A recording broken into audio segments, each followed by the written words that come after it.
Good morning students. आज हम करने वाले हैं क्लास 8th की मैथ्स चैप्टर 2 एक चर वाले रैखिक समीकरण प्रश्नावली 2.2। आज हम इस वीडियो में कवर करेंगे बच्चों question number 9 and question number 10।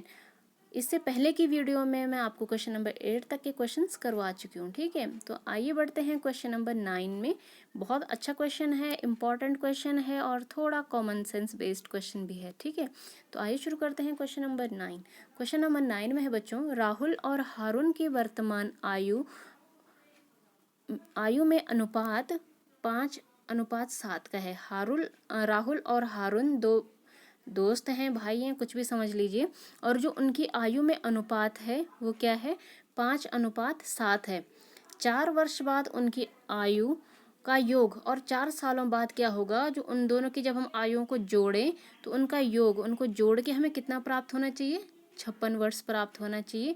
तो हमें उनकी भाई वर्तमान आयु बतानी है, उनकी वर्तमान आयु क्या है, उनकी प्रेजेंट एज क्या है, ठीक है। तो इन क्वेश्चंस को, जब ये अनुपात वाले क्वेश्चंस होते हैं तो सबसे पहले आपको एक चीज़ ध्यान रखनी है कि जो अनुपात होता है, मैंने पहले भी आपको बताया, वो क्या है, गुणज में है हमेशा। क्या है, जैसे राहुल की आयु है वो तो 5 के गुणज में है, और जो हारून की आयु है वो किसके गुणज में है, 7 के गुणज में। गुणज समझते हो ना, मल्टीपल्स, गुणा करने पे, यानी कि ऐसा कोई संख्या है जिसको हम 5 से गुणा कर सकते हैं, और जो हारून की आयु है वो ऐसी कोई संख्या है जिसको हम 7 से गुणा कर सकते हैं। तो हमें वो संख्या पता ही नहीं है कि भैया किस संख्या को हमें गुणा करना है ना।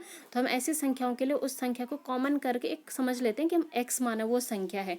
तो हम यहाँ पे लिखेंगे, माना जो राहुल की आयु है वो क्या है, 5x है, मैंने कहा गुणाज में लिखेंगे, और जो हारून की आयु है वो क्या है, 7x है। वर्तमान आयु हमने इसकी मान ली, एक की 5x है, एक की 7x है। अब 4 साल बाद की बात हो रही है। जैसे मैं बोलूँ कि तुम लोग अभी वही 12 साल के हो माना, ठीक है।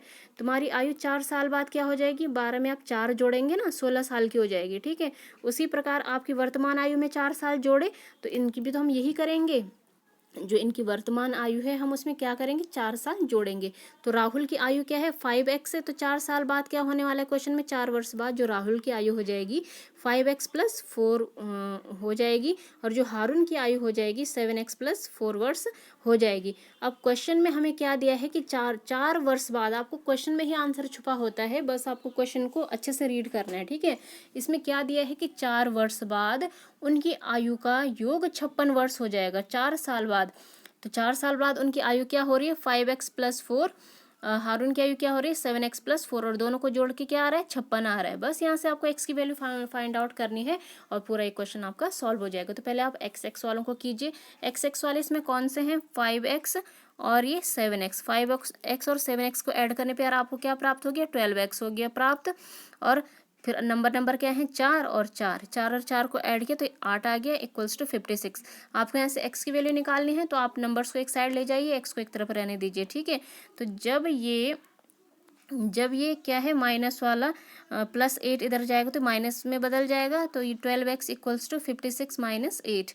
तो 12x इक्वल्स टू 56 में से 8 घटाए तो 48 आ गया, तो x इक्वल्स टू 48/12 आ गया, यानी कि 4 आ गया। x की वैल्यू हमारे पास क्या आ गई है, 4।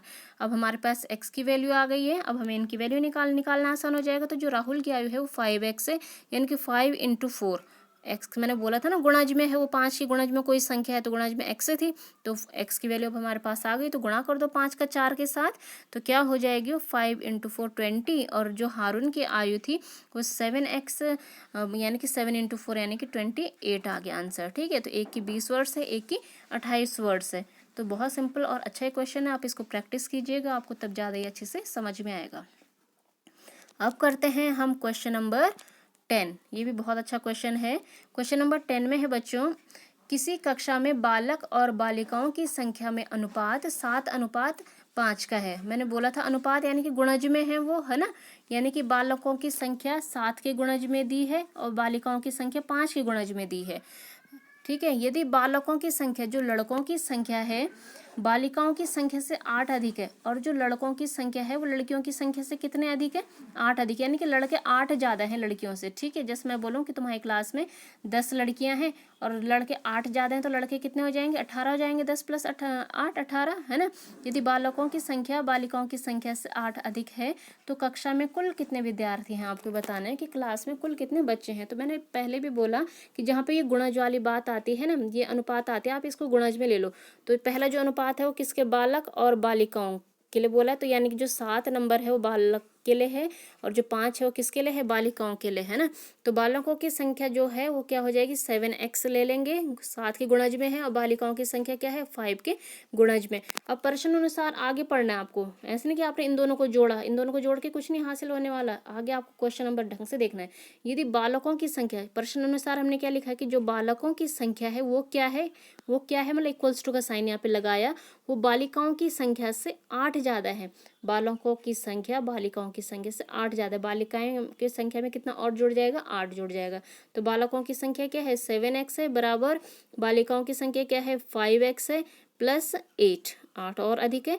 तो अब आपको यहाँ से x की वैल्यू निकालनी है और ये आराम से निकल जाएगा। अब आप x को एक तरफ ले आइए, 7x है इक्वल्स टू के इधर प्लस में है तो इधर आके क्या हो जाएगा, माइनस में, तो ये हो जाएगा 7x minus 5x equals to 8। तो 7x में से 5x गया तो 2x आ गया, तो 2x equals to 8, x equals to क्या आ गया आपके पास, 4। अब ये आ गया आपके पास, जब x की वैल्यू 4 आ गई तो जो बालकों की संख्या है वो क्या है, 7x। तो 7 × 4 यानी कि 28, बालिकाओं की संख्या 5 × 4 यानी कि 20। तो इसको सॉल्व करने पर आपको पता चल गया कि बालकों की संख्या 28 और बालिकाओं की संख्या कितनी है, 20 है। ठीक है, तो ये आपके क्वेश्चन 10 तक के हो चुके हैं। आई होप आपको समझ में आया होगा, तो आप इनको आगे प्रैक्टिस कीजिएगा, अच्छे से समझिएगा। ओके बच्चों, till then take care, bye.